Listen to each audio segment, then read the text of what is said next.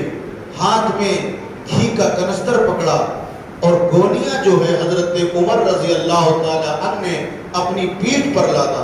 جب پیٹھ پر لادنے لگے تو خادم جو بیت المال کا خادم تھا اسلم، وہ بولا حضور یہ گونیاں آپ نہ اٹھائیں، یہ گونی راشن کی آپ نہ اٹھائیں، ہم گونی اٹھا کے لے چلتے ہیں۔ تو حضرت عمر بولے اسلم قیامت کے دن کیا میرا بوجھ اٹھائے گا؟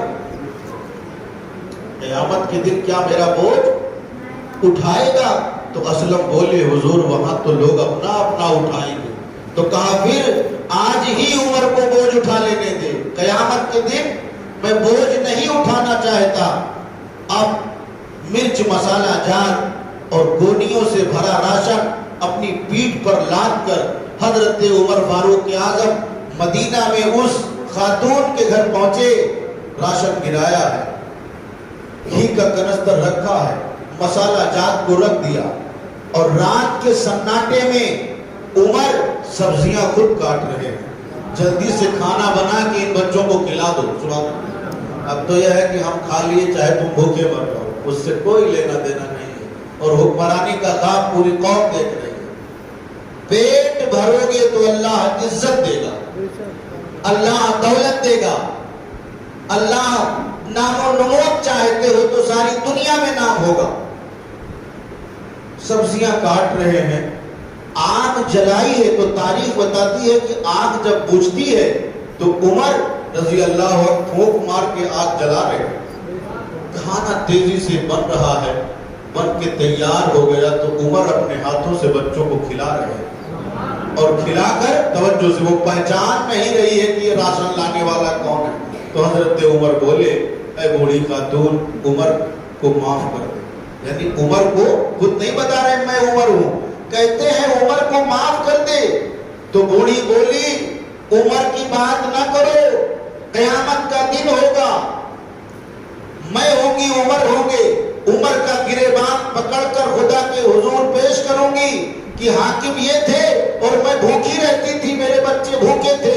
جب اتنی بات سنی حضرت عمر رو پڑے، اور رو کر فرمایا وہ بدنصیب عمر تمہارے سامنے کھڑا ہے، آج ہی جو کہنا ہے کہہ لے، قیامت میں نہ کہنا۔ آج ہی جب اس نے کہا آپ عمر ہیں، آپ عمر ہیں، کہا میں ہی عمر ہوں، تو کہا یقیناً اللہ کی آپ پر رحمتیں ہوں۔ بہت حکمراں دیکھے زمانے میں، مگر عمر جیسا حکمراں۔ پھر اس نے بڑی منت سماجت کی، اور پھر حضرت عمر نے فرمایا اب تجھے بھوکے رہنے کی ضرورت نہیں ہے، بیت المال میں آ جانا، جتنے راشن کی ضرورت ہوگی تمہارے گھر راشن پہنچتا رہے گا، جو ضروریات کی ضرورت ہوگی وہ پہنچتا رہے گا، جو درہم و دینار اور دواؤں کی ضرورت ہوگی وہ پہنچتا رہے گا۔ یہ آپ کے حکومت کا انداز تھا، یہ آپ کی حکمرانی تھی۔ اور آئیے کچھ آپ کی شہادت کا پس منظر ہم پیش کر دیں، اور پھر آپ کے دور خلافت کے جو واقعات ہیں اس کو آپ کے سامنے رکھیں، کیسی حکومت کیا۔ فجر کی نماز کا ٹائم تھا،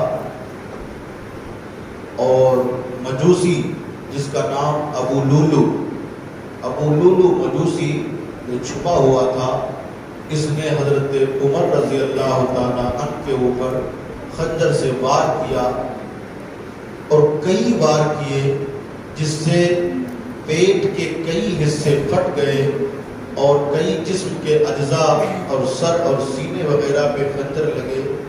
حضرت عمر رضی اللہ تعالیٰ عنہ نڈھال ہو کر گر پڑے، اور کئی صحابہ نے بیچ بڑھاؤ کیا تو کئی صحابہ زخمی ہوئے، اور کئی صحابہ نے فوراً دم توڑ دیا، کئی صحابی نے دم توڑ دیا۔ لیکن حضرت عمر رضی اللہ تعالیٰ عنہ کی سانس چل رہی تھی، زبان چل رہی تھی، اور جب شور ہوا کہ عمر کی شہادت ہوئی تو سیدنا مولا کائنات اور حسن مجتبیٰ تشریف لائے۔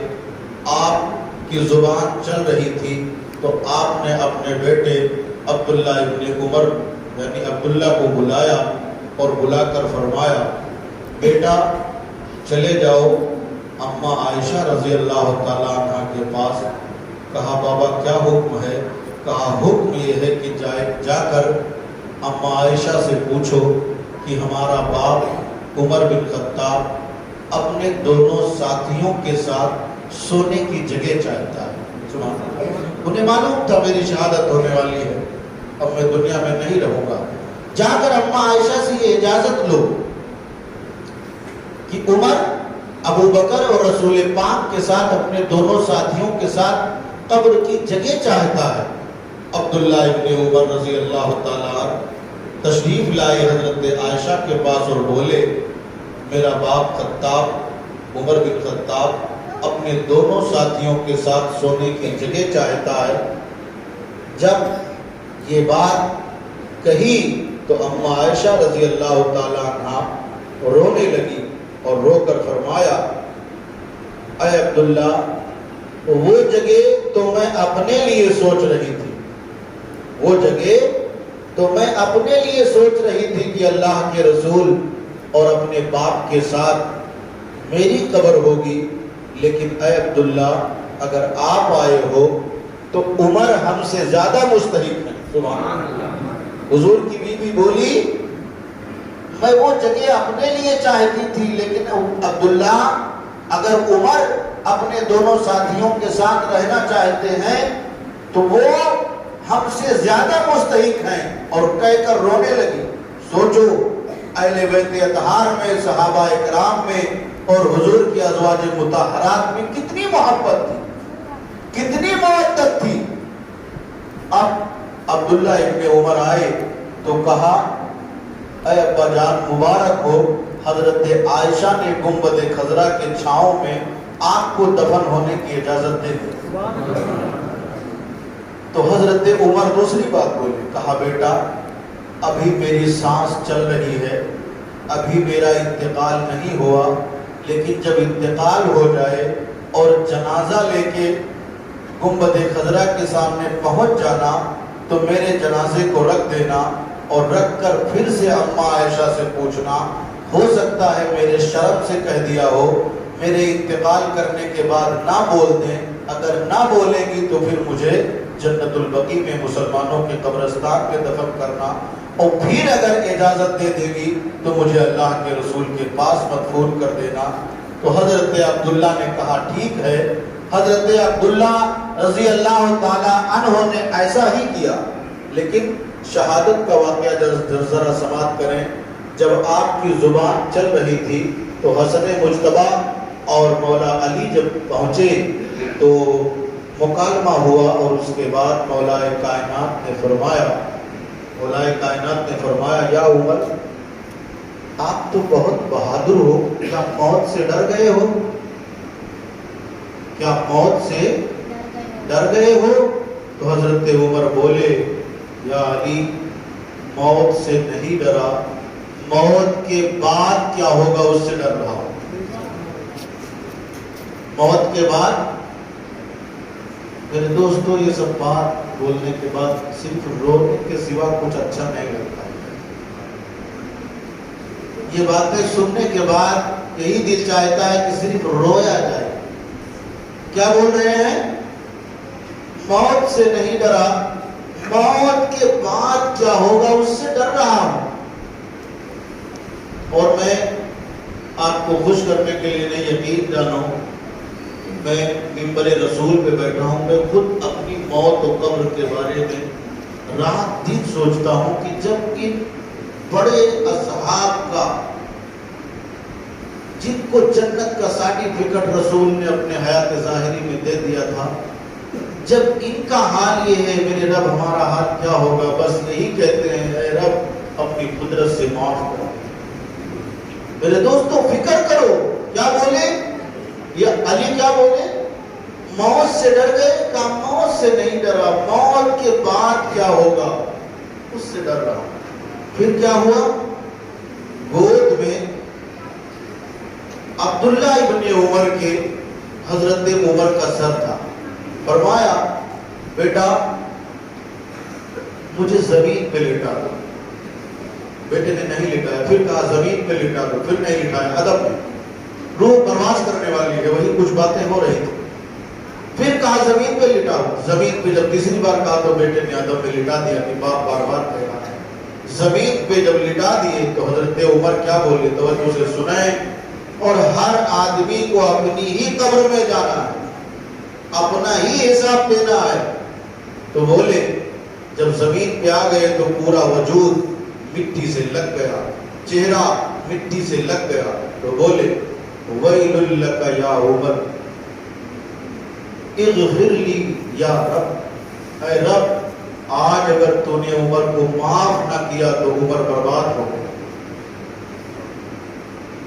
آج اگر تو نے عمر کو معاف نہ کیا تو عمر برباد ہو گیا، عمر ہلاک ہو گیا، عمر تباہ ہو گیا۔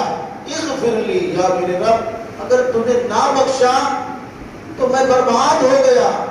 اے میرے دوستو، میرے عزیزوں، محلے کے جوانوں، آخرت بہت سخت ہے، قبر بہت سخت ہے، یوم حساب بہت سخت ہے، جس سے بڑے بڑے لوگ ڈرا کرتے تھے۔ اے کاش ایسا ہو کہ ہم بھی ان ڈرنے والوں کے پیچھے چل پڑے۔